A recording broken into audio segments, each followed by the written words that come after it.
দৌরাত্ম্য কমিয়ে ডিমের উৎপাদকরা যাতে সরাসরি বাজারে ডিম সরবরাহ করতে পারে সেই উদ্যোগও নেওয়া হয়েছে। মানুষ যাতে স্বল্প মূল্যে কৃষিপণ্য কিনতে পারে সেজন্য রাজধানী সহ বিভিন্ন স্পটে সরকারি কিছু পণ্য বিক্রি করা হচ্ছে। টিসিবির মাধ্যমে 1 কোটি নিম্ন আয়ের ফ্যামিলি কার্ডের মধ্যে 57 লাখকে স্মার্ট কার্ডে রূপান্তরিত করা হয়েছে। বন্যার ফলে চালের উৎপাদন ব্যাহত হওয়ায় চাল আমদানিতে শুল্ক ছাড় দেওয়া হয়েছে। আসন্ন রমজানে নিত্য প্রয়োজনীয় দ্রব্যের সরবরাহ এবং আসসালামু আলাইকুম প্রতিশক, আজকে সন্ধ্যায় জাতির উদ্দেশ্যে ভাষণ দিয়েছেন অন্তর্বর্তীকালীন সরকার ডক্টর ইউনূস। আর এই ভাষণে তিনি তুলে ধরেছেন যে বিগত 100 দিনে তিনি কি করেছেন এবং এই গণঅভ্যুত্থানে অংশ নেওয়া প্রত্যেকটি পরিবারকে 30 লাখ টাকা বরাদ্দ হিসেবে তিনি ঘোষণা দিয়েছেন। এর চেয়ে আরও গুরুত্বপূর্ণ বিষয় হলো যে এই যে সামনে আমাদের নির্বাচন আসছে এবং আওয়ামী লীগ যে তাদের হাতে আবারও ক্ষমতা ছিনিয়ে নেওয়ার চেষ্টা করছে সেইটি কতটুকু তাদের সফলতার দুয়ারে পৌঁছতে পারবে বা পেরেছে। কৃষক চলুন এ নিয়ে আমরা সরাসরি ডক্টর ইউনূসের মুখ দিয়ে শুনব। আমরা এমন একটি দেশ হাতে পেয়েছি যার সর্বত্র ছিল বিশৃঙ্খলা। স্বৈরশাসন টিকিয়ে রাখতে আইন শৃঙ্খলা বাহিনীকে জনগণের মুখোমুখি দাঁড় করিয়ে দেওয়া হয়েছিল। বিপ্লব চলাকালে প্রায় 1,500 ছাত্র শ্রমিক জনতার শহীদে মৃত্যু হয়। আমাদের সরকার প্রতিটি মৃত্যুর তথ্য অত্যন্ত যত্নের সাথে জোগাড় করছে। এই বিপ্লবে আহত হয়েছে 19,931 জন। আহতদের জন্য ঢাকার 13টি হাসপাতাল সহ বিভিন্ন বিশেষায়িত হাসপাতালে চিকিৎসার ব্যবস্থা করা হয়েছে। প্রতিদিনই তালিকায় আরও নতুন নতুন শহীদের তথ্য যোগ হচ্ছে, যারা স্বৈরাচারের আক্রোশের শিকার হয়ে এই পৃথিবী ছেড়ে চলে গেছেন। প্রতিটি হত্যার বিচার আমরা করবই। জুলাই আগস্ট হত্যাকাণ্ডের বিচারের যে উদ্যোগ আমরা নিয়েছি তার কাজও বেশ ভালোভাবে এগিয়ে যাচ্ছে। পতিত স্বৈরাচার শেখ হাসিনাকেও আমরা ভারতের কাছ থেকে ফেরত চাইব। কেবল জুলাই আগস্ট হত্যাকাণ্ডই নয়, আমরা গত 15 বছরে সব অপকর্মের বিচার করব। অসংখ্য মানুষ গুম হয়েছে, খুন হয়েছে। এই সময়ে আমরা গুমের তদন্তে একটা কমিশন গঠন করেছি। কমিশন প্রধান আমাকে জানিয়েছেন অক্টোবর পর্যন্ত তারা 1600 গুমের তথ্য পেয়েছেন। তাদের ধারণা এই সংখ্যা 3,500 ছাড়িয়ে যাবে। অনেকেই কমিশনের কাছে গুমের অভিযোগ করতে ভয় পাচ্ছেন এই ভেবে যে অভিযুক্ত ব্যক্তিদের দ্বারা তারা আবার আক্রান্ত হতে পারেন, ক্ষতিগ্রস্ত হতে পারেন। আমি আপনাদের আশ্বস্ত করতে চাই, আপনারা দ্বিধাহীন চিত্তে কমিশনকে আপনাদের অভিযোগ জানান। কারো সাধ্য নাই আপনাদের গায়ে আবার হাত দেয়। গুম কমিশনের সদস্যদের কাছে ভুক্তভোগীদের যে বিবরণ আমরা পেয়েছি তা অত্যন্ত মর্মান্তিক। জুলাই আগস্টের বিপ্লবের পর ছাত্রছাত্রীরা শহর বন্দরের দেয়ালে দেয়ালে তাদের মনের কথা লিখেছে। তাদেরও আগে যারা গুমের শিকার হয়েছে প্রতিটি গোপন আস্তানার দেয়ালে দেয়ালে তারা লিখে গেছেন তাদের কষ্টের মর্মস্পর্শী বিবরণ। তাদের এইসব কষ্টের কথা শুনে আমাদের হৃদয় কেঁপে উঠেছে। এসবের সঙ্গে জড়িতদের আমরা বিচারের কাঠগড়ায় দাঁড় করাবই। অভিযুক্ত যত শক্তিশালী হোক, যে বাহিনীরই হোক, তাকে ছাড় দেওয়ার কোনো সুযোগ নেই। কেবল দেশে নয়, গুম, খুন ও জুলাই আগস্ট গণহত্যার সাথে জড়িতদের আমরা আন্তর্জাতিক আদালতেও বিচারের উদ্যোগ নিয়েছি। ইন্টারন্যাশনাল ক্রিমিনাল কোর্টের প্রধান কৌশলী করিম খানের সঙ্গে আমার এই ব্যাপারে ইতিমধ্যে কথা হয়েছে। আইন শৃঙ্খলা রক্ষাকারী বাহিনীগুলোর কোনো সদস্য কিংবা অন্য কেউ যাতে হত্যা, গুমসহ এই ধরনের কোনো অপরাধে জড়িয়ে পড়তে না পারে এই জন্য আমরা গুম বিরোধী আন্তর্জাতিক সনদে স্বাক্ষর করেছি। আপনারা দেখেছেন জাতিসংঘের আন্তর্জাতিক মানবাধিকার বিষয়ক হাই কমিশনার ফলকার তুর্ক সম্প্রতি বাংলাদেশ সফর করেছেন। জাতিসংঘ জুলাই আগস্ট হত্যাকাণ্ডের তদন্তে আমাদের সহযোগিতার হাত বাড়িয়ে দিয়েছেন। ডিসেম্বর প্রথম সপ্তাহে তারা আমাদেরকে তাদের রিপোর্ট হস্তান্তর করার প্রতিশ্রুতি দিয়েছে। অতীতের গুমের ঘটনাগুলো তদন্ত কাজেও আমরা নিয়মিত তাদের সঙ্গে যোগাযোগ রক্ষা করে চলেছি। মানবাধিকার রক্ষায় সহযোগিতা করতে ঢাকায় তারা তাদের জনবল বাড়ানোর প্রস্তাব দিয়েছে। আমরা এই প্রস্তাব গ্রহণ করেছি। প্রিয় দেশবাসী, আমি আগেও জানিয়েছি আবারও জানাচ্ছি, গণ অভ্যুত্থানে সকল শহীদদের পরিবারকে পুনর্বাসন করা হবে, একজনও বাদ যাবে না। সকল আহত শিক্ষার্থী, শ্রমিক, জনতার চিকিৎসার সম্পূর্ণ ব্যয় সরকার বহন করবে। আহতদের দীর্ঘমেয়াদী এবং ব্যয়বহুল চিকিৎসা এবং শহীদদের পরিবারের দেখাশোনার জন্য স্বাস্থ্য মন্ত্রণালয়ের নেতৃত্বে একটি পূর্ণাঙ্গ তালিকা প্রস্তুত করা হয়েছে। প্রতিটি শহীদ পরিবারকে সরকারের পক্ষ থেকে ৩০ লক্ষ টাকা দেওয়া হচ্ছে। যারা বুলেটের আঘাতে তাদের দৃষ্টিশক্তি হারিয়েছেন তাদের চিকিৎসার জন্য নেপাল থেকে কর্নিয়া আনার ব্যবস্থা করা হয়েছে এবং যাদের প্রয়োজন তাদেরকে সরকারের পক্ষ থেকে বিদেশে চিকিৎসার জন্য পাঠানো হচ্ছে। জুলাই অভ্যুত্থানের কোনো শহীদ এবং আহত ছাত্র, শ্রমিক চিকিৎসা সেবা এবং পুনর্বাসন পরিকল্পনা থেকে বাদ যাবে না। এটি অন্তর্বর্তীকালীন সরকারের অঙ্গীকার। এই গণ অভ্যুত্থানের শহীদের স্মৃতি ধরে রাখতে গঠিত জুলাই শহীদ স্মৃতি ফাউন্ডেশন বেশ পাকাপোক্তভাবে তাদের কাজ শুরু করেছে। এই ফাউন্ডেশনকে সরকার ১০০ কোটি টাকা অনুদান দিয়েছে। এছাড়াও জুলাই আগস্ট বিপ্লবে শহীদ পরিবারের পুনর্বাসন ও আহতদের সর্বোত্তম চিকিৎসা নিশ্চিত করার জন্য সমাজ কল্যাণ মন্ত্রণালয়ের পক্ষ থেকে $5 মিলিয়ন একটি বরাদ্দ প্রস্তাব অর্থনৈতিক সম্পর্ক বিভাগের মাধ্যমে বিশ্ব ব্যাংকে পাঠানো হয়েছে। পতিত স্বৈরাচার পুলিশকে দলীয় কর্মীর মতো ব্যবহার করেছে। বাধ্য হয়ে তাদের অনেকেই গণহত্যায় অংশ নিয়েছেন। খুবই স্বাভাবিক প্রতিক্রিয়া হিসেবে তারা জনরোষের শিকার হয়েছেন। এতে তাদের মনোবল অনেক কমে যায়। আমরা পুলিশের মনোবল ফিরিয়ে এনে তাদের আবার আইন শৃঙ্খলা রক্ষায় কাজে লাগানোর চেষ্টা করছি। এক্ষেত্রে অনেক দৃশ্যমান উন্নতিও হয়েছে। আইন শৃঙ্খলা রক্ষায় বাংলাদেশ সেনাবাহিনীকেও কিছু নির্বাহী ক্ষমতা দেওয়া হয়েছে, যা পরিস্থিতির দৃশ্যমান উন্নতিতে সহায়তা করেছে। আমি আপনাদের সবাইকে ধন্যবাদ জানাই। কঠিন এই সময়ে আপনারা সবাই অপরিসীম ধৈর্যের পরিচয় দিয়েছেন। ধন্যবাদ জানাই দেশের রাজনৈতিক দলের নেতৃবৃন্দকে। তারা তাদের কর্মীদের শান্ত থাকার আহ্বান জানিয়েছেন। প্রতিশোধ স্পৃহায় লিপ্ত হয়ে কেউ যাতে হানাহানিতে জড়িয়ে না পড়ে সেই আহ্বান জানিয়েছেন। আপনাদের সবাই এই আহ্বানে সাড়া দিয়েছেন। ফেসিবাদী শক্তি ভয় দেখিয়েছিল তারা ক্ষমতা ছাড়লে দেশের লাখ লাখ লোক মারা পড়বে। টানা 7 দিন পুলিশ প্রশাসন সম্পূর্ণ নিষ্ক্রিয় থাকার পরও ব্যাপক আকারে সহিংসতা এড়ানো গেছে। আমরা যখন দায়িত্ব গ্রহণ করি বাংলাদেশ তখন সম্পূর্ণ অরক্ষিত একটা দেশ। এই সময় ধর্মীয় সংখ্যালঘুদের মধ্যে অহেতুক আতঙ্ক ছড়ানোর চেষ্টা করা হয়েছে। কয়েকটি ক্ষেত্রে তারা সহিংসতারও শিকার হয়েছেন। কিন্তু এটা নিয়ে যেসব প্রচারণা হয়েছে তা ছিল সম্পূর্ণ অতিরঞ্জিত। অল্প যে সমস্ত সহিংসতার ঘটনা ঘটেছে তার মূল কারণ ছিল রাজনৈতিক। কিন্তু এইসব ঘটনাকে ধর্মীয় আবরণ দিয়ে বাংলাদেশকে নতুন করে অস্থিতিশীল করে তোলার চেষ্টা করা হয়েছে। আপনাদের সবার সহযোগিতায় আমরা দৃঢ়ভাবে এই পরিস্থিতি সামাল দিয়েছি।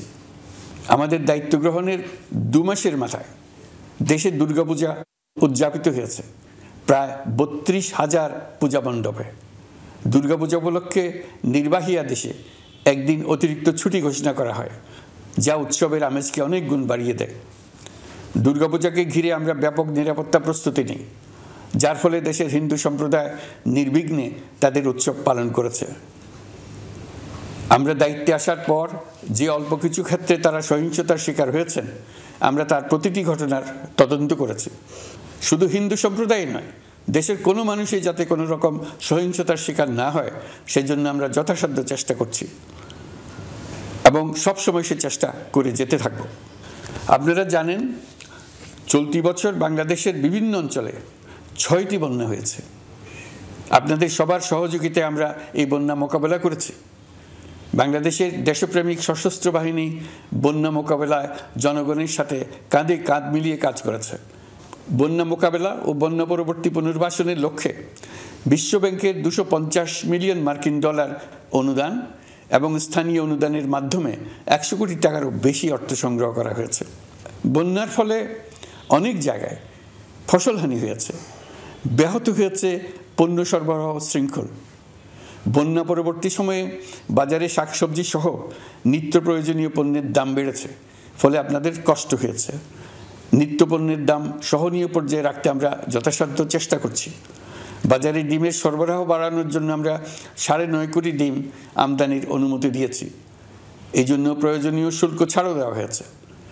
মধ্যস্বত্বভোগীদের দৌরাত্ম্য কমিয়ে ডিমের উৎপাদকরা যাতে সরাসরি বাজারে ডিম সরবরাহ করতে পারে সেই উদ্যোগও নেওয়া হয়েছে।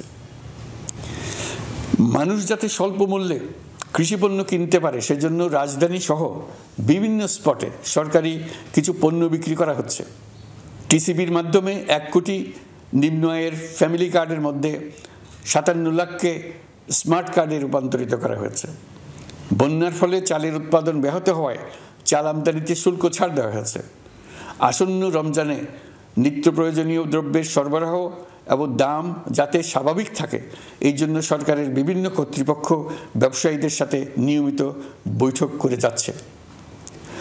দ্রব্যমূল্য নিয়ে আমাদের কোনো লুকোছাপা নেই। মূল্যস্ফীতির পূর্ণ তথ্য জনগণের সামনে তুলে ধরা হচ্ছে। মূল্যস্ফীতি রোধে উচ্চ সুদের হার নির্ধারণ সহ একাধিক নীতিগত সিদ্ধান্ত নেওয়া হয়েছে, যার মধ্যে রয়েছে শস্য আমদানিতে এলসি সীমা অপসারণ এবং সরবরাহ চেইন সংক্ষিপ্ত করা।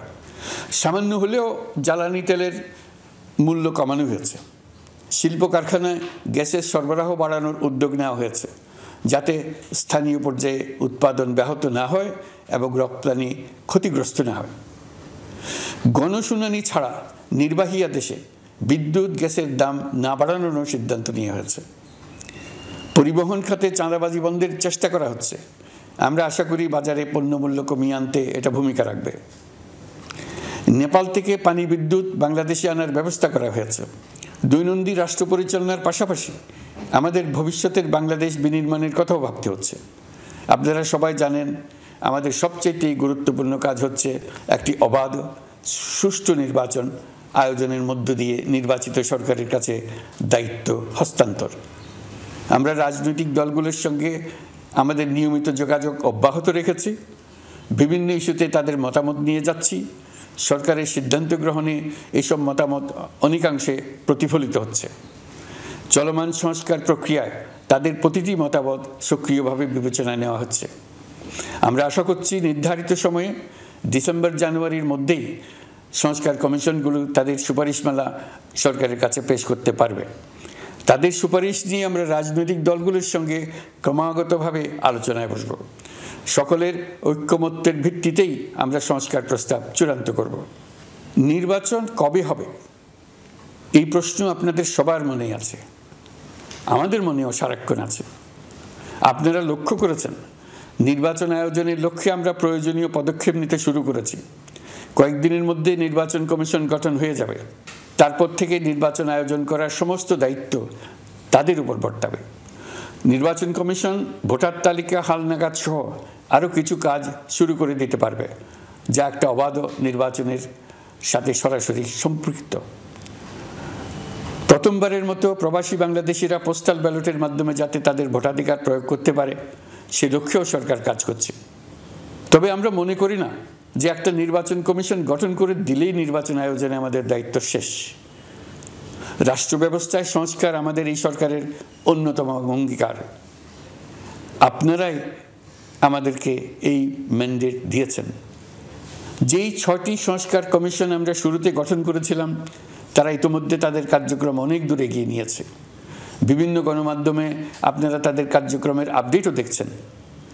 কয়েকটি সংস্কার কমিশন ডিজিটাল প্ল্যাটফর্ম গঠন করেছে।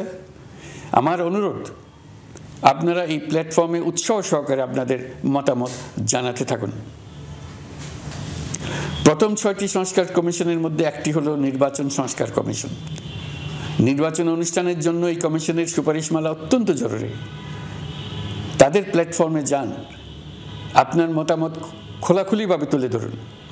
আপনি দেশের মালিক, আপনি বলে দিন আপনি কি চান, কিভাবে চান। নির্বাচন নিয়ে আপনাদের সকল বক্তব্য বিনা দ্বিধায় বলতে থাকুন। আপনার মনের কথা তুলে ধরুন। আমার অনুরোধ সংস্কারের কথাটাও একই সঙ্গে বলুন। সংস্কারকে পাশ কাটিয়ে যাবেন না। নির্বাচনের কথা বলার সঙ্গে নির্বাচন ও অন্যান্য ক্ষেত্রে সংস্কারের কথাটিও বলুন। সংস্কার হলো জাতির দীর্ঘমেয়াদী জীবনী শক্তি। সংস্কার জাতিকে বিশেষ করে আমাদের তরুণ তরুণীদের নতুন পৃথিবী সৃষ্টির সুযোগ দেবে। জাতিকে বঞ্চিত করবেন না। নির্বাচন আয়োজনে যে সংস্কার কমিশনের সুপারিশমালায় রাজনৈতিক দলসমূহ এবং দেশের সকল মানুষের মতামত অপরিহার্য সেই কমিশন হলো সংবিধান সংস্কার কমিশন। এই সুপারিশমালার যে অংশ সকলের কাছে গ্রহণযোগ্য হবে তার ভিত্তিতে নির্বাচনী আইন সংশোধন করতে হবে। সমান্তরালভাবে ভোটার তালিকাও হালনাগাদ করার প্রক্রিয়া চলতে থাকবে। আমি নিশ্চিত নই সংস্কার প্রস্তাবসমূহ বাস্তবায়নের সুযোগ আমরা কতটুকু পাব, তবে আমি আপনাদের কথা দিচ্ছি, আপনারা সুযোগ দিলে প্রয়োজনীয় কিছু অত্যাবশ্যকীয় সংস্কার কাজ শেষ করেই আমরা আপনাদের কাঙ্ক্ষিত নির্বাচন আয়োজন করব। ততদিন পর্যন্ত আমি আপনাদের ধৈর্য ধারণ করার অনুরোধ করব। আমরা চাইব আমরা যেন এমন একটি নির্বাচন ব্যবস্থা সৃষ্টি করতে পারি যা যুগ যুগ ধরে অনুসরণ করা যাবে। এর ফলে সাংবৎসরিক রাজনৈতিক সংকট থেকে আমাদের দেশ রক্ষা পাবে। এই জন্য প্রয়োজনীয় সময়টুকু আমি আপনাদের কাছ থেকে চেয়ে নিচ্ছি। নির্বাচনী সংস্কারের সিদ্ধান্ত হয়ে গেলে খুব দ্রুত আপনারা নির্বাচনের রোডম্যাপও পেয়ে যাবেন। অন্তর্বর্তী সরকার সৃষ্টি হয়েছে রাজনীতিকে নীতির কাঠামোয় আনার জন্য এবং রাজনীতির জন্য নতুন পরিবেশ সৃষ্টির নিবিড় আকাঙ্ক্ষা থেকে। এই আকাঙ্ক্ষা পূরণ করা থেকে জাতিকে বঞ্চিত করবেন না। নির্বাচনের ট্রেন যাত্রা শুরু করেছে, এটা আর থামবে না, কিন্তু যেতে যেতে আমাদের অনেকগুলো কাজ সেরে ফেলতে হবে। এই ট্রেন শেষ স্টেশনে কখন পৌঁছবে সেটা নির্ভর করবে কত তাড়াতাড়ি আমরা তার জন্য রেল লাইনগুলো বসিয়ে দিতে পারি, আর তা হবে রাজনৈতিক দলসমূহের ঐক্যমত্যের মাধ্যমে। ইতিমধ্যে অন্যান্য সংস্কার কমিশনের সুপারিশমালা নিয়ে আলাপ চলতে থাকবে। নির্বাচন ছাড়াও আরও গুরুত্বপূর্ণ সংস্কার করার ব্যাপারে ঐক্যমত গঠনের জন্য অতিরিক্ত সময় প্রয়োজন হতে পারে। দেশবাসীর কাছে, বিশেষ করে রাজনৈতিক দলগুলির কাছে আমরা ক্রমাগতভাবে প্রশ্ন তুলতে থাকব, কী কী সংস্কার নির্বাচনের আগে আপনারা করে নিতে চান। নির্বাচনের আয়োজন চলাকালীন কিছু সংস্কার হতে পারে, সংস্কারের জন্য নির্বাচনকে কয়েক মাস বিলম্বিতও করা যেতে পারে। আমরা দুদিন পরে চলে যাব, কিন্তু আমাদের মাধ্যমে জাতির জন্য যে ঐতিহাসিক সুযোগ সৃষ্টি হলো সেই সুযোগটা যেন কোনো রকমই হাতছাড়া করে না দিই, এটার ব্যাপারে দৃঢ় থাকার জন্য আমি দলমত, নারী পুরুষ, ধর্ম, তরুণ, বৃদ্ধ, ছাত্র, ব্যবসায়ী, শ্রমিক, কৃষক নির্বিশেষে সবার কাছে আহ্বান জানাচ্ছি। আশা করি আপনারা আমার এই আবেদন গ্রহণ করবেন। দেশে সংগঠিত অন্যান্য অপরাধের বিচার প্রক্রিয়া ত্বরান্বিত করার জন্য দেশের বিভিন্ন জেলায় সহস্রাধিক প্রসিকিউটর নিয়োগ দেওয়া হয়েছে। হাইকোর্টে ইতিমধ্যে নিয়োগ দেওয়া হয়েছে 23 জন নতুন বিচারক। বিচার বিভাগকে ঘুষ ও দুর্নীতিমুক্ত করার জন্য সম্ভব সব ধরনের চেষ্টাই করা হচ্ছে। বিচারপতিদের নিয়মতান্ত্রিক উপায়ে শাস্তিমূলক ব্যবস্থা গ্রহণের জন্য সুপ্রিম জুডিশিয়াল কাউন্সিল পুনর্বহাল করা হয়েছে। শুধু বিচার বিভাগই নয়, সর্বগ্রাসী দুর্নীতির হাত থেকে দেশের সব খাতকেই রক্ষা করতে আমরা সচেষ্ট হয়েছি। দুর্নীতি দমন কমিশন পুনর্গঠনের কাজ প্রায় শেষ পর্যায়ে। দুর্নীতি ও অর্থ পাচারে অভিযুক্ত প্রভাবশালী 150 ব্যক্তির তালিকা তৈরি এবং 79 জনের বিরুদ্ধে অনুসন্ধান শুরু হয়েছে। 15% হারে আয়কর পরিশোধ করে অপ্রদর্শিত পরিসম্পদ অর্থাৎ কালো টাকা সাদা করার বিধান বাতিল করা হয়েছে। সরকারি কার্যক্রমকে গতিশীল করতে বিভিন্ন পর্যায়ের 19,084 জন কর্মকর্তা কর্মচারীকে পদোন্নতি, 13,400। দর্শক শুনছিলেন আপনারা ডক্টর ইউনূসের বক্তব্যটি এবং বুঝতে পেরেছেন ডক্টর ইউনূস কিন্তু বসেনি, কারণ তিনি কিন্তু তার গতিতে কাজ চালিয়ে যাচ্ছে। আমরা অনেকেই ডক্টর ইউনূসকে নিয়ে মন্তব্য করি সে একজন বয়স্ক মানুষ এবং তিনি আসলে রাষ্ট্র পরিচালনার যোগ্যতা তার ভিতরে নেই, কারণ তার বয়স হয়ে গিয়েছে এবং তিনি আসলে এনজিও বা ব্যাংক পরিচালনা করেছেন, তিনি কীভাবে রাষ্ট্র পরিচালনা করবেন। তবে ইনি যে সেই তিনি যে রাষ্ট্র পরিচালনা করতে পারছেন সেটি আমাদের তার বক্তব্যর ভাবভঙ্গি এবং বক্তব্যর যে বাণী রয়েছে সেগুলো শুনে মনে হয় না তিনি আসলেও বসে নেই, বরং তিনি দিন রাত কাজ করে যাচ্ছেন এবং রাষ্ট্র সংস্কার জন্য তিনি মরিয়া হয়ে লেগেছেন। এমন চেষ্টা তিনি চালাচ্ছেন যে চেষ্টার কারণে আসলেও এই কয়েকদিনে তিনি অনেক কিছু করতে পেরেছেন, ইতিমধ্যে আপনারা শুনেছেন। তবে আমরা আশা করি এই সরকার যদি বছর 2-1 থাকে, তবে আমরা আশা করি এই সরকার যদি কমপক্ষে 2-3 বছর থাকতে পারে তাহলে কিন্তু বাংলাদেশকে একটি সুষ্ঠু রাষ্ট্র হিসেবে তিনি উপহার দিতে পারেন, আল্লাহ যদি চায়। তবে প্রিয় দর্শক, আমরা ডক্টর ইউনূসকে আবার স্মরণ করে দিতে চাই যেন ক্ষমতার লোভে বা কোনো বিদেশিদের চক্রান্ত আপনি না পড়েন, কারণ যদি কোনো বিদেশিদের চক্রান্ত পা দেন তাহলে সেটি আপনার জন্য অমঙ্গল এবং জাতির জন্য সেটি আসলেও একটি বড় ধরনের একটি সংগ্রাম হিসাবে কিন্তু মুখোমুখি হবে।